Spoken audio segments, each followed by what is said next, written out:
Hello and welcome to Cricketer Mania. The third test begins in Southampton on Sunday, the 27th. We are coming on the heels of a victory. The big question is this the time to take risks, or should one stick to time-tested strategy? Not a very long time. The more specific question we are asking is, should India retain a five-bowler attack in the coming test? And all the related questions. Joining us will be Abhishek Dubey and cricketer Milind Rege, and with me, of course, my anchor and co-anchor rather, Ayaz Memon. Ayaz, thank you for pointing this very interesting subject out. But the issue of five bowlers being used in an attack form was being discussed even before the first match. Yes, in fact, they went in with a... And they went in with it. They decided that, okay, we will go with it. And the question now is, will they have the guts to retain? Yeah, so what's happened is we are one ahead in the series. We are 1-0 up after two test matches. Stuart Binney hasn't bowled much. So while he played as an all-rounder, he's essentially been used as a batsman. The bowling skills have either been found wanting or have not been kind of, exploited enough, whatever be the case. Now that you're one up, there's the reports are coming in that Rohit Sharma might play as a specialist batsman, which means then you get back to being restricted to 4 frontline bowlers. And the fifth option is, well, if you want to go back to Virat Kohli, that's a different option altogether. Right. And there's some very interesting points about the pitch itself, right, which has not been very kind to India, though India won there. I mean, there seems to be some fear lurking around the pitch, particularly from 2002. But we'll talk about that in a moment, Ayaz. We also asked a bunch of folks in and around the city what they thought of this strategy of a five-bowler attack, and should that be retained? I think they should retain five-bowler attacks because there are a lot of batsmen in our team, and even bowlers are performing. I mean, they are batting. So if we keep 5 bowlers, we'll get an extra bowler at a time. I think we should change the pattern to more of bowlers because this bowler who just did very fine, what's his name? Ishan, that he did very fine. So we should give chances to more of bowlers, I think. They should retain five-bowler attack because that is beneficial for India. Because our bowlers are batting really well and we get an extra bowler, and we can take England wickets easily. Right now it is that we are winning, but maybe in future if we don't, so we should. I guess we should retain the five-bowler attack. I mean, playing safe is, we already have Bhuvneshwar Kumar who's batting so well, so we don't need an extra batsman. Play same because MS likes to play the team and he's comfortable with the present team, that's why. I think we should retain the 5 bowlers attack because England have batsmen who can last for a long time. Exposing Joe Root, he can play long innings, and if you don't have a fifth proper bowler, then it's trouble for you because 4 bowlers cannot bowl the entire day. They must go with the same combination because this is the winning combination. They must not change it. Okay, winning combination, they must not change. What do you think, Ayaz? Well, I don't know if the winning combination needs to be retained, but the winning composition perhaps is the right approach, I would think. Look at what's happened in the first 2 test matches. A lot of the runs, apart from what Murli Vijay and Ajinkya Rahane have done at the top of the order, have actually come from batsmen 6 and below. Bhuvneshwar Kumar has got 3 half centuries, Mohammad Shami's got a half century, Jadeja has played a game-changing knock, Dhoni himself has got a half century, Stuart Binney got a half century somewhere. So the Indian bowlers are no mean or no mugs with bats. That's been proved in this series. I think also this is an opportune time. England are very vulnerable. They're in turmoil. They are in fact all on the verge of dissipating as a team. Okay. Because there's so many questions being asked of the captain now. And I'm going to go to Milind in a moment. Yes. But what do you think about the pitch? Any history of this pitch that we should be looking at? There's some conflicting opinion coming about what this pitch is going to be like. A lot of people think it's going to be a seaming track, which is what might suit England more. Right. However, the sun is out. If it's warm and sunny there and the pitch kind of is dry, then obviously it's going to help the slow bowlers a little more. Right. So and I read that there are only 2 people from the 2002 team who are now going to be present at this pitch in Southampton, which is Dravid and Ganguly, and both are commentators. Yes, absolutely. Right? So they're off the playing arena. There's no memory of what that pitch can do and the threat that it poses. Milind, what's your sense? Should India retain this 5-bowler attack? I've always been an advocate of a 5-bowler attack in Test cricket, come what may, except in the first Test match where you need to gauge the opponent's strength, etc. Because if you're a test down, then suddenly you start becoming defensive. And now that India has won the first Test match, I have no doubt in my mind that they should start attacking, because England is a vulnerable team. I'm not one of those who wants a four-man pace attack, because it doesn't make sense at all unless you're an Englishman and unless you're an English team which doesn't have a spinner really. What Ayaz said is that Bhuvneshwar Kumar, Jadeja, all these guys have done well as batsmen. They can score their 30s or 40s, and at that low number they can. So adding and everything depends on what Dhoni wants. Somewhere along the line, I get an impression that perhaps Dhoni doesn't want or is not happy to bat at number 6. But that doesn't mean that you take a pure batsman at number 6, because then you start becoming defensive. 4-bowler attack theory is not for me. I would go in for 5 pure bowlers, and if possible a spinner, because as the 3rd and the 4th and the 5th they go on, the wickets just start getting brownish, as you saw from the wickets logs. So how would you describe the strategy then? Is it being safe or is it being consistent, Milind? On the contrary, when you have a 5-bowler theory, you are attacking more because you need the wickets. No, is this being consistent in approach as an overall theme, or is it being safe? I mean, that's what that was my question. No, but I'll tell you what, I'm not yet able to understand Dhoni's theories or Dhoni's tactics, because many a time he's used a player in the team or taken a player in the team and not used him at all. I, for one, would like every single player in the 11 to be utilized. So I'm not able to understand what Dhoni's tactics are going to be. But no, it's not defensive at all. Absolutely not. Right. Okay. Abhishek, what's your sort of opening strike on this one? How should India be playing this, and should they continue with the 5-bowler attack? See, it's a very, very catch-22 situation for India, as you will see. India has won the match in loss, but still there are 3 more matches to be played in the series, and so you can't put your curtains down and say, we will play 1 more batsman and let's be defensive for the first match so that India is able to win that series in this case. Here, 3 matches are left, so you need to be open-ended. The attack should be persistent. And the second thing is that always a team tends to go with the winning combination. But I feel, as far as first 2 test matches are concerned, the place of Binny is questionable as a 5th bowler or as a 5th all-rounder, you can say. And the team news which we are getting from there, as Ayaz said right now, is that Rohit Sharma is likely to play this test match if we go by the net session and the news emanating from their anything suggests. The second worry for India is the opening slot, as to whether Team India will persist with Shikhar Dhawan, who has not been able to impress in the first 2 test matches, or they are going to give Gautam Gambhir a chance. So these are the 2 major worries for India ahead of the test match, and I feel India will go with 1 more batsman, as the trend suggests from there. So let's for a moment switch it around and look at it from the English side. There's been a small change in guard. Josh Butler has been included on the English team. Milind, do you want to start off? I mean, so we've talked about the 5 bowlers on our side and the attack, the likelihood of this strategy being retained or perhaps not. But what's it going to be from the other side? I think at the moment England is a team with very low morale. Their captain is not scoring. And here is where, India needs to attack now. They are 1 up in the series. Just don't be happy with that 1 up, because if you win this test match, then more or less the series may be settled. I would definitely think that England is not the kind of team that one has seen over the past few years.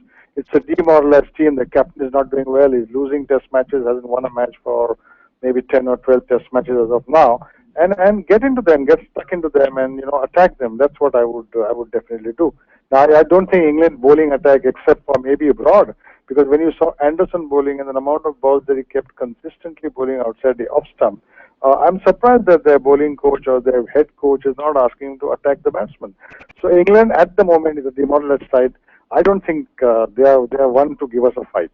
But you never know the wickets in England. Things are difficult when the cloud cover comes in, and maybe if India fails, but there's still a lot of batting in Indian team, as you have seen that the lower order has helped them. A 250-run target is a good enough target in England with this English batting. So a couple of points here. One is, of course, breaking news, in case if people want to know. One is that Govindraj Ethiraj has been fined 50% of the match fee. Yes. That's happened with the ICC hearing that took place, Judicial Commission. Anderson's hearing is on August 1, which means obviously he's also going to play the 3rd test match, and he's the spearhead. He's been bowling quite superbly. So he's going to be there. I think it's going to be a tough match in the sense that England want to claw back into the series. As Milind mentioned, They're very vulnerable now. But we must not forget that in 2012, when they came to India, they were licked at Ahmedabad in the first test match. But they won at Mumbai, they won at Kolkata, they won the series, and really left us quite humiliated and disgraced, losing at home. So there is a tendency, or can be amongst sports teams and sports persons, to feel a little too elated and say we won a test match, major match, winning it at Lord's, great amount of legacy and history there, and feel very content. But if you become casual about your, it's the long series, it's a 5-test series. Right. There are 3 more tests to go, so you can't afford to. So, and it's the first 5-test series in 12 years. In 12 years. Yeah. The 5-test series has never been played in England. Yeah. Okay. You're saying, okay, and India hasn't played one in 12 years either. India hasn't played a 5-test series in England. And definitely ever. not in England. Definitely not. So, you need that, long period of concentration, commitment, passion, stamina, and all that goes with it, retention of interest and skill. These are all easy terms to use, but they're hard because it's almost a month and a half more to go before the series is over. And remember, England are playing at home. And how does that mesh in with the subject that we are discussing today, in terms of the sort of consistent 5-bowler attack? So therefore, I want to kind of accentuate what Milind said, that if you are 1 up now and if you become 2 up, then you have almost sealed, driven the last nail in the coffin there, or at least the second last. You still have to win 1 more to seal the thing or hold on to the lead. But if you're content at being 1-0 up and say, now I can try and draw the matches and I'll go home winners, it might boomerang, it might blow up in your face. Right. So I think the theme that's coming through from at least you and Milind is that be aggressive or retain your aggression. Yes, right? And don't give up your aggression and strike when the iron is hot. I mean, the English team is very vulnerable. Your guys are in form. The bowlers have done well. Bhuvneshwar and Ishant have done splendidly. Shami has been a little bit of a disappointment. Jadeja has done. He's been economical, and I think at Southampton, if the sun is out, if Ashwin comes in, you've got 3 fast bowlers, 2 spinners. It's a very balanced attack. Right. Okay. So Abhishek, the question back on the English team side. So so we've lined up the deck as far as the Indian team is concerned. We've said that the Indian team, of course, may retain the 5-bowler attack. It's in good shape. It should be feeling confident. The English morale seems to be low. There are some question marks about the pitch and the weather and the climate and so on, but that could be surmounted depending on the situation. But having said all of that, how should we be assessing the English side for the next match? Take this series very positively because the main thing is that we have been telling since last 2 years that Indian team is in the transition mode and many nuts and bolts have to be fitted. It's not a perfect team, and as Ayaz rightly said, in the last series, what we saw was that India defeated England in the Ahmedabad Test match, and in the 2 subsequent matches, England they counter-attacked and they defeated India. But the major concern should be, as far as Indian team is concerned, as I said, the opening slot, because in the 2 matches Murli Vijay has striked, he can't be striking like this in every other match. So you need support from the other opening side also, and Shikhar Dhawan is not very comfortable in that position. So Indian team management needs to sort this out as to whether Shikhar Dhawan should be persisted for the next 3 matches, or the time has come when they should be bringing experienced Gautam Gambhir, who was there in the last series as well. And the second thing, as far as Binny is concerned, you can see what purpose it has served the Indian team. It's right, Indian team should be in the attacking mode in the next 3 matches as well, and they should not put the curtains down. But what we need to see is that how effective has been Binny in the Indian scheme of things. You see the number of overs which he has bowled, or the runs which he has made. It would it not have been better if you want to put attack in the English order? Why don't you bring Ashwin in place of Binny? So these things needs to be fixed up. But I feel, as far as team Dhoni's working methodology is concerned, he will go with the same opening slot, and he may bring in Rohit Sharma in place of Binny tomorrow. I think that's a very sort of useful and sound ground-based observation, and something that we should keep in mind as we go into the next match. But if you were to take a step back again, Ayaz, let's come back to the larger themes. The larger themes is the Indian Test match. Is the Indian Test side ready for victory, right? In the sense that, and if you take a step further back, we were, when we were talking about, how is Dhoni himself positioned for this entire match and series, and how is that adding up? I mean, is that theme still holding? Are we still confident of Dhoni's ability to hold, the strategy and the aggression right through? So I'll answer the first part first. Because I'll see the five bowler attack as a subset of this rather than as the the. Whether is the Indian team ready for victory? I think it's a very interesting and important question, because I think when we landed there was the baggage we were carrying that we lost 0-4 the last time we were in England. Yeah. And in those days we had Tendulkar, Dravid, Lakshman, Yuvraj, Harbhajan Singh, Zahir Khan, and Gambhir and Sehwag. I mean, that was like a frontline team. I think what I've seen in the first two test matches of this team is I've seen a lot of resilience. There were many stages in both test matches, certainly in the second, where India were actually in a hole and they were pulled out of a crisis. We all remember Ishant Sharma's bowling, but we forget what Ajinkya Rahane did on the first day of the match. Had he not hit that counter attacking 100, we would never have been in a position to even save that match at all. Then there was Murli Vijay, the way he batted with a lot of gumption and technique and concentration. Then there was Govindraj Kumar picking up 6 wickets in those conditions where Anderson and gang were supposed to pick up far more wickets. And then there was Jadeja who came in, and then finally Ishant Sharma. So everyone is firing on all cylinders. And what I've liked about Dhoni, now to come to Dhoni, now, he's a bit quirky in his captaincy, as Milind highlighted, and sometimes you really can't fathom how he's thinking and what he's doing. What I've liked about him is that he has taken the gauntlet, he's thrown the gauntlet at himself, and he's batting at number 6. As captain of the team, he could very well choose to bat at number 7, protect himself a little bit more. Number 6 is virtually a specialist batsman's position. He has decided in the first two tests to bat at number 6, pack the side with an extra bowler or an all-rounder like Stuart Binney, which shows, at least to me, intent to win, try and win. His methods, you may agree or disagree, and so far he succeeded.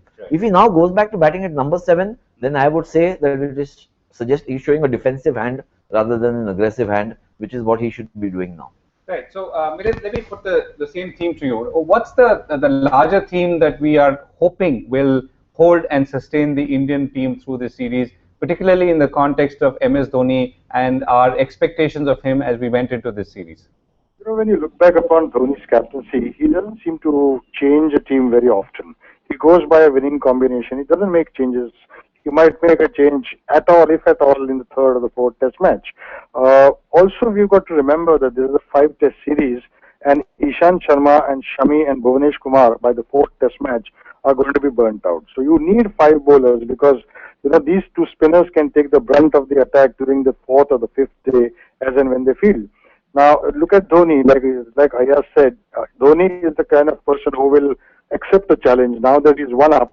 And I do agree with Ayaz that he should continue to bat at number 6, because if he goes in at number 7, he's going to send a message to the English team that he is becoming defensive, that he's having too many batsmen in the side to score so many runs.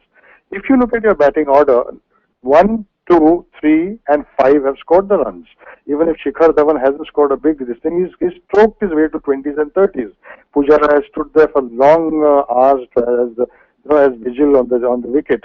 So our batting is in good hands. So I don't think there is a need to, because now the time has come to really cash in, what shall we say, tie the noose around the English batting and, bowl well. We are a brilliant fielding side. England team at the moment, I think, is the weakest team in the last many, many years that I've seen. There are none of their batsmen inspired. There's no flair in this team. And with Ian Bell not doing well and Cook absolutely struggling, the others are not match-winning batsmen at all on wickets which can help. But then everything in this game in England depends on the wickets that are being provided. But I'll tell you one thing, England is going to be very, very careful when they give you green wickets, because they don't have the batting firepower to sustain our swing bowling. And in England, I'm going to come back to this whole age-old theory that swing bowling at the speed of 130, 132 is more dangerous than 145 kilometers an hour. Nobody these days is afraid of fast bowling. And with the way Murli Vijay has batted, he seems to have taken a complete control of how to open the batting. He seems to be leaving more balls outside the off stump, tire out the bowlers, play a whole day, play for 1.5 days Indian batting, and that's the kind of theory we have. I think at the moment the Indian team looks a very good, solid, balanced side. With an additional bowler in this team, I think we will do well. Thanks for that, Milind. So we'll take a sort of detour for a moment. We also asked a few questions to some of the young people we were talking to earlier about the current test series, and look at the questions and the answers. You might find it interesting. I think it's Jadea. Virat Kohli. Virat Kohli? Ashwin. Jaddu. Sir. Jadeja. Jaggu. Rockstar. Sir Ravindra Jadeja. 7 for something.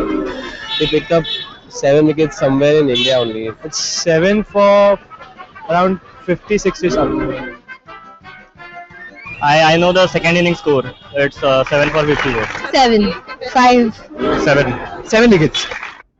Right, actually it's a fairly smart bunch. Yeah, I think smart bunch, even the actually. strategy, Yeah. they were very clear about what they wanted the Indian team to do in terms of bowling attack. The future of Indian cricket is secure. Everybody is going At to least follow. those who know cricket, the future of those who know and watch cricket is secure. Okay, good. So Ayaz, we're coming to the end of the show. So we also have our quiz question, and Ayaz is going to ask a question, and the right answers will win vouchers for Flipkart. And to win those vouchers, you'll have to, and with your answers, you'll have to connect to us at Boom News TV. Okay, Ayaz, what's your question? So who's the only Indian batsman to have hit a test triple century? Okay, so who's the only Indian to have hit a test triple century? That's the question. The right answers will get Flipkart vouchers, or some of the right And answers. it is not Sachin Tendulkar. Okay, it's not Sachin Tendulkar. And send us your answers to @Boom News TV and on Twitter.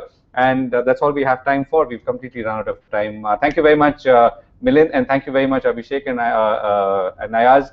Hopefully, we'll look forward to a very, very interesting 5-bowler attack at Southampton, and all the best to the teams. Lovely. Thank you so much. Thank you.